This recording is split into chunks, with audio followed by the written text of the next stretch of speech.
Guys, I'm often having this conversation with trainers and people in the health industry just about the basics of, well, I don't have time to create content. I don't know what to create content on. What are you talking about? What's the best way to get my message out there? How do I get leads, etc., etc.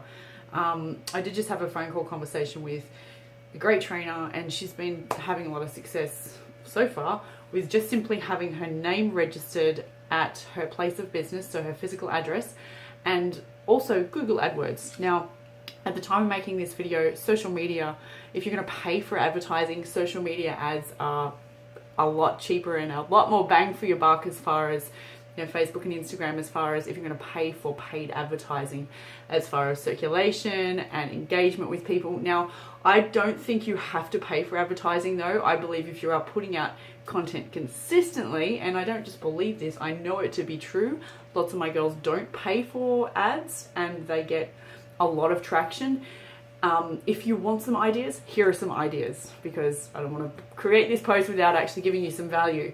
So make sure you're creating value, you're giving some value, some kind of value or some kind of entertainment for your crowd. Who are the people that are watching you? What are their desires? How are you going to help them? What are your rants? And that's the other thing, sometimes to come up with topics, think of what are the common topics that you say to clients. So there's two main ways you can do this. You can either batch create, so you can set time aside in your diary, like 1 hour, 2 hour, 3 hours, whatever. Make it a block every week and actually either create videos or create written posts that you are then going to post and circulate across at least 2 different platforms. When I say platform, it might be YouTube, it might be Instagram, it might be Facebook, it might be Snapchat.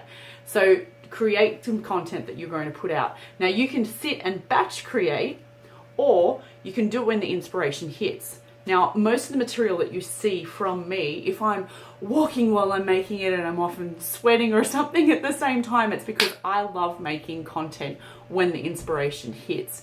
Now, I also make sure that I've ticked the box that marketing is done for the day, because it doesn't seem to matter what's happening, you need to make that a part of your religion. Otherwise, pretty soon the leads are going to dry up. Now, there's batch creating and there's inspiration. If you're going with inspiration, or if you're going for batch creating, actually, you're going to have to obviously write a list. If you're going for inspiration, I like to be inspired by the conversations that I've had with people from that day. So for example, if I'm like speaking to hundreds of people a day in the situation of a gym, obviously you're having similar conversations over the course of a week. It's not hard to come up with, oh, that's right, I really need to share that point because that's the 3rd time I've said that this week to that person. So it's obviously going to make a difference. And usually there's a common theme. You don't need to sit down and do omelette Monday, drink water Tuesday. I mean, it doesn't have to be that boring. You really do need to put some meat behind your stuff. So as well as creating good content that's helpful, make sure you share stories. And I mean, they might be client stories. You don't necessarily need the testimonial directly from the client. Definitely get their okay if you're going to tag them though. I just personally think that that's manners. So you can write the story yourself about the person. What you can also do is obviously get a testimony from a client, though social proof is definitely needed. So that people can obviously see what works for you. But make sure, see how the last thing I have talked about, and I actually haven't mentioned it, I haven't mentioned creating ads that say buy my 12-week challenge or buy my stuff, because very rarely out of all the content that you put out should you have any posts or ads that say buy my stuff. Why? Because unless you have engaged that person and have a relationship with them, they're not even going to look at your stuff anymore. Years ago, ads did work, like a blatant ad. One of my old ads got, I don't know, 300 or 400 applicants and they gave me their phone number. It was a blatant ad.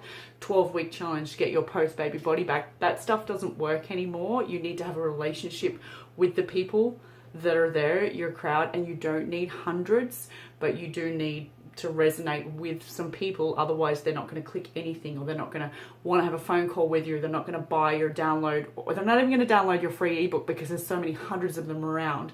So please remember that out of all that, you might do a couple of helpful posts, tell a story, testimonial, and then put up a buy my stuff. Or you could do that buy my stuff, which is called a call to action.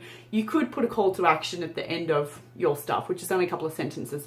I hope that's been useful. Please share this video with anyone you think that it might have been useful for, and you know where I am if you would like me to help you. Talk to you soon.